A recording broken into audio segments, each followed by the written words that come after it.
चपेट में आ गया था। कोई सोचता था कितने वर्षों के बाद उत्तराखंड का केदारनाथ धाम फिर से एक नई काया और नए कलेवर के रूप में श्रद्धालु जनों की सुविधा और उनकी आध्यात्मिक पिपासा को फिर से शांत कर पाएगा।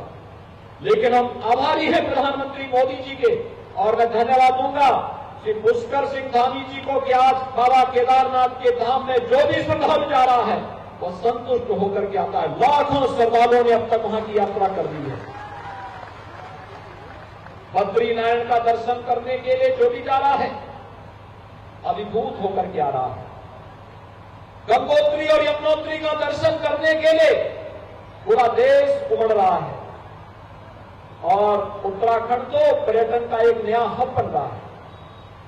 धार्मिक पर्यटन भी है, तो जब धार्मिक पर्यटन 6 महीने के बाद बंद होता है तो उस समय नैनीताल, रानीखेत और बागेश्वर के तीर्थ अपने आप को सभी श्रद्धालुओं और पर्यटकों को अपनी ओर आकर्षित करते हुए दिखाई देते हैं। यानी कितना समन्वय है। कभी उत्तराखंड के 4 धामों की यात्रा प्रारंभ होती है और कभी इस क्षेत्र के नैनीताल है, रानीखेत है, बागेश्वर है, अल्मोड़ा और पिथौरागढ़ के, चंपावत के, इन क्षेत्रों में पर्यटक आकर के प्रकृति के सौंदर्य को निहारता हुआ देख करके अभिभूत होता है। और इसी प्राकृतिक सौंदर्य को देख करके तो स्वामी विवेकानंद भी यहाँ आए थे, गुरु नानक देव भी यहाँ आए थे, और भगवान को भी यहाँ पर अवतार देने के लिए आना पड़ा था। भगवान विष्णु को कुर्म अवतार के रूप में यहाँ पर स्वयं अवतार देने के लिए आना पड़ा था। और आज भाइयों बहनों, हम सब आपके बीच में आए हैं। कोई संदेह नहीं था किसी को भी, किसी पुष्कर सिंह धामी जी चुनाव लड़ेंगे और लड़ने के बाद बहुत भारी बहुमत से विजयी बन के बनेंगे, इसमें किसी को देश के अंदर संदेह नहीं।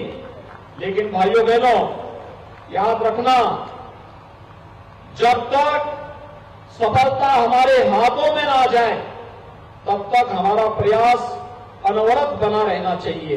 और वही अपील करने के लिए आज मैं आपके बीच में आया हूं। अपील यही कि हमें चुनाव जीतना भारी बहुमत के साथ, ऐतिहासिक मतों के साथ यहां पर चुनाव जीत करके भेजने की आवश्यकता है, जिससे आप विकास और इस क्षेत्र में जो संभावनाएं हैं उन संभावनाओं के प्रति स्वतः स्फूर्त भाव के साथ आप में अपने आप में एक निश्चिंतता आ जाए। और मुख्यमंत्री बनने का मतलब क्या होता है, आज मैं आपको बता सकता हूं। अगर आप गोरखपुर जाएंगे, गोरखपुर के विकास को पिछले 5 वर्षों के अंदर, 5 साल पहले गोरखपुर गया होगा, आज जो गोरखपुर जाएगा तो पहचान नहीं पाएगा कि विकास क्या होता है, कैसे विकास होता है। यानी स्वतः विकास की संभावनाएं बनती हुई दिखाई देती हैं, और विकास की उन संभावनाओं के साथ जोड़ने के लिए आज चंपावत जब 25 वर्ष की अपनी यात्रा को पूरा कर रहा है। याद करिए, चंपावत जनपद 1997 में बना था, और 1997 में बनने के बाद आज 25 वर्ष की अपनी यात्रा पूरा किया है।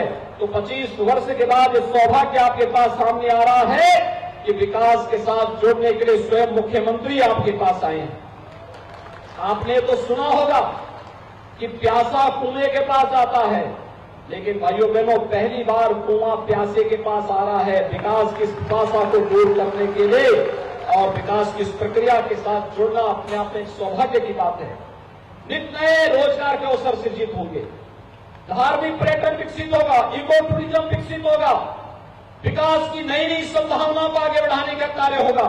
और अब तो पर्यटन की इन संभावनाओं के साथ उत्तराखंड ने भी तय किया है कि हमें विकास करना है, और यही तो कारण है कि 5 वर्ष की सरकार को, भारतीय जनता पार्टी की सरकार को उत्तराखंड में देखने के बाद उत्तराखंड की जनता जनार्दन ने 5 वर्ष की इस एक नई यात्रा के लिए भारतीय जनता पार्टी को फिर से जनादेश देकर के प्रचंड बहुमत के साथ आज आपके पास भारतीय जनता पार्टी की सरकार फिर आपकी सेवा के लिए यहां पर खड़ी है।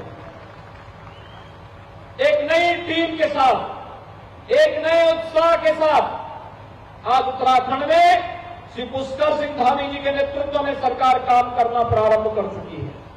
और भाइयों बहनों, यह विश्वास और उत्तराखंड वासी के मन में होना चाहिए।